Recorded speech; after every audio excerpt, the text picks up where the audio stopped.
Regardez ce tweet en commentaire à la nomination de nouvelle directrice à la Bourse de Paris par Euronext, donc la maison mère de la Bourse de Paris, Girl Power, la Bourse de Paris.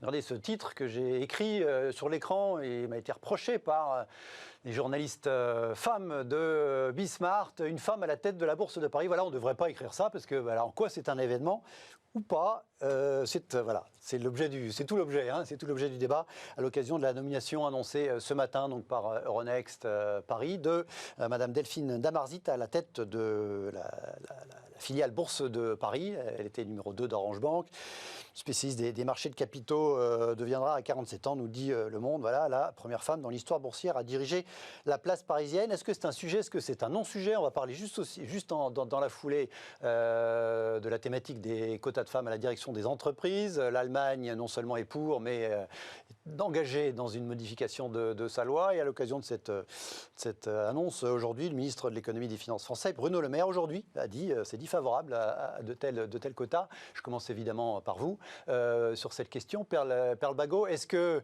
ce sujet ne devrait pas exister tel que je le présente là, ou est-ce que c'est quand même bien d'essayer d'évangéliser le sujet de la place des femmes dans les directions générales des grandes entreprises? Alors effectivement, aujourd'hui, c'est un sujet. J'espère qu'un jour, ça deviendra un non-sujet. Un non-sujet.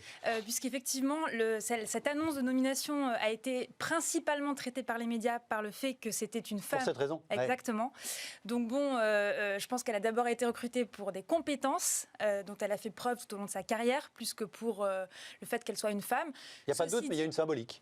Exactement. Ceci dit, ça reste un acte fort. On voit ce milieu financier qui se féminise petit à petit, très doucement, mais quand même sûrement. Oui, en plus, c'est la bourse. Comme vous dites, c'est le milieu financier, c'est très particulier. On a vu la FMI, la Banque Centrale Européenne, aujourd'hui ici. Donc, c'est quand même très positif.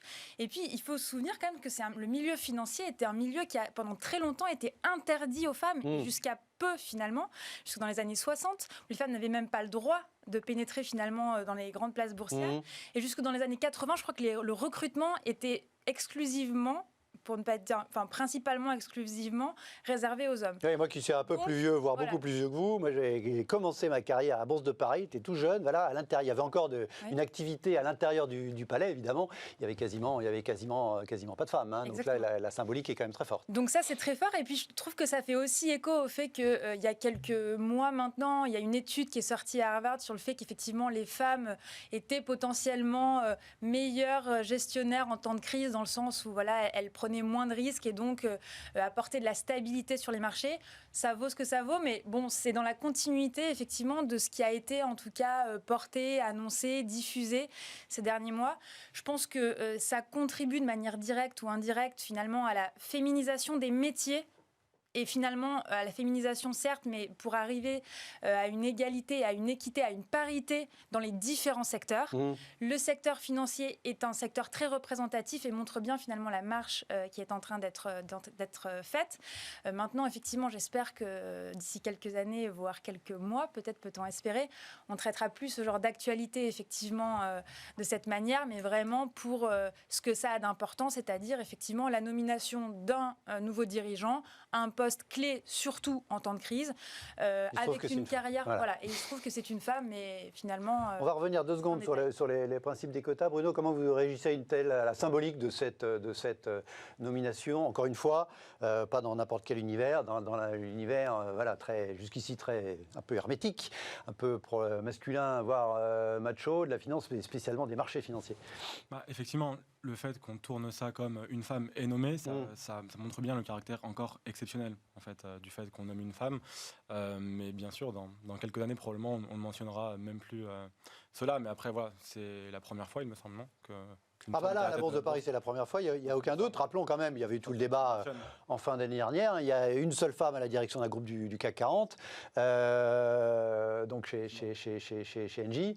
Donc il y a encore du boulot. Et précisément sur ce point, se pose donc la question d'une réglementation, d'une contrainte imposée, en tout cas aux grosses entreprises, pas aux petites PME et TPE. L'Allemagne a décidé d'imposer dans les directoires, à partir de 3 personnes dans le directoire, au moins une femme. Ça, c'est tout récent. Et je le disais dans le sommaire, Bruno Le Maire est favorable à trouver quelque chose du même style pour la loi en France, sachant qu'on a une contrainte sur les conseils d'administration. les administratifs. On n'a pas sur les comités exécutifs ou les comités directeurs. Les systèmes juridiques ne sont pas tout à fait... Alors qu'en Allemagne, c'est conseil de surveillance directoire. Enfin bon, c'est à peu près l'équivalent. Seriez-vous, le cas échéant, vous pensez que c'est une bonne chose? C'est toujours difficile. C'est-à-dire que les quotas, c'est un peu à double tranchant. C'est-à-dire qu'à la fois, à partir du moment où c'est une contrainte, on peut toujours... Et puis il y a toujours cette question de fond, c'est pourquoi est-ce qu'elle a été nommée à ce poste-là? Est-ce qu'elle a été nommée parce que c'est une femme, etc.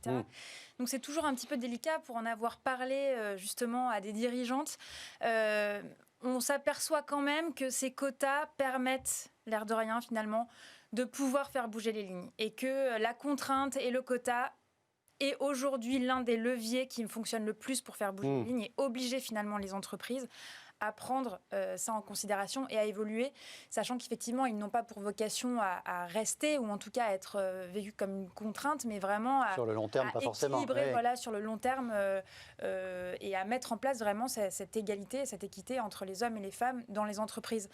Donc c'est toujours un petit peu délicat. Maintenant, c'est toujours facile de dire, et je pense que beaucoup d'hommes peu scrupuleux, peut-être un peu machos, se mettront toujours derrière le oui, mais elle est là parce que c'est une femme. Maintenant, je pense que sur ces postes-là qui sont stratégiques pour les entreprises, la question reste la compétence. Donc, on pourra toujours dire ce qu'on veut si cette personne est nommée, et je pense d'ailleurs que ça vaut pour un homme comme pour une femme, c'est parce qu'elle a les compétences pour être là et que on considère... Certains disent, effectivement, on sera arrivé à un degré de maturité sur ces sujets quand on sera capable de virer les femmes. Oui. Au même titre que, enfin, pour voilà, c'est entendu. Je pense que pour le coup, on en entend moins parler de ça, du fait qu'il y ait des différences entre le fait de virer des hommes ou des femmes. Bon, je suis un peu. Donc vous seriez plutôt favorable à effectivement, sur une base peut-être pas temporaire pendant quelques années. Je finis par l'être parce qu'effectivement, après avoir échangé avec des dirigeantes et des dirigeants, c'est un levier fort qui fonctionne et qui fait bouger les lignes. Donc allons-y. Un dernier point, après je ne vous embête plus avec ce sujet. Est-ce que dans l'univers du numérique, des startups, etc., on moque parfois aussi le profil type des start-upers, voilà, sur Twitter, à la fois le même look. Ou des unes de magazines économiques qui ont justement mis en avant principalement un manque de femmes. Oui. C'est un vrai sujet. C'est comme partout Je pense que c'est comme partout dans le sens où c'est un problème de fond de société. Et puis il y a aussi un autre sujet dans le numérique qui est un petit peu plus lié aussi à l'entrepreneuriat, qui est qu'effectivement, culturellement, les hommes sont plus enclins, ou en tout cas ont reçu une éducation plus favorable à l'entrepreneuriat que les femmes. Et donc, effectivement, aujourd'hui, il y a beaucoup d'entrepreneurs qui sont plutôt des hommes parce que culturellement, voilà, c'est plus, on est dans cette dynamique-là. Ceci dit, il y a un vrai engagement, il y a beaucoup d'associations, il y a aussi un engagement, un soutien politique sur cette partie-là, sur le fait effectivement de soutenir des femmes, surtout sur donc, que ce soit sur des projets entrepreneuriaux ou sur des fonctions plus techniques, plus spécifiques, notamment sur la data, sur l'intelligence artificielle, voilà, qui favorise finalement le développement des femmes dans cet environnement-là. Notamment, ça passe beaucoup par l'éducation. Donc ça, c'est un point très important, très intéressant. On voit dans les écoles d'ingénieurs, il y a de plus en plus de femmes qui sont présentes, donc ça, c'est très bien. Mais effectivement, ce sont des enjeux qui passent d'abord par l'éducation. Et donc ça remonte donc pas tout petit, mais pas loin, quoi. Effectivement, ça démarre tôt, quoi. Ça démarre très tôt. Ce sujet vous parliez des écoles d'ingénieurs, notamment sur les sciences, etc. Évidemment, alors c'est par les perles, c'est plus naturel, plus facile de commenter. Un avis sur l'idée de quota pour pousser un petit peu la machine et les entreprises à s'obliger à avoir cette préoccupation-là, parce que pour avoir des femmes dans les comex, enfin plus de femmes dans les comex, ça veut dire effectivement nourrir un peu les échelons en dessous, de façon à arriver à même niveau de... Oui, effectivement, les quotas, ça peut être un très bon accélérateur en fait, de tendance. Je pense que la tendance est de toute façon là. Mais après, c'est vrai que parfois, il faut un peu peut-être l'aider. Effectivement, je pense que c'est sur le long terme que très vite, les effets de l'éducation se font sentir. Mais à court terme, en tout cas, parce que les quotas peuvent accélérer les choses. Et donc oui, effectivement, on pense que c'est une bonne chose. Bon, l'Allemagne a lancé le mouvement. En tout cas, d'un point de vue législatif, on verra si ce sera le cas en France. Tout de suite, nous parlons création d'entreprise. On l'a évoqué un tout petit peu avec l'entrepreneuriat dans le numérique. On va commenter ces chiffres encourageants, en tout cas records de la création d'entreprises en France.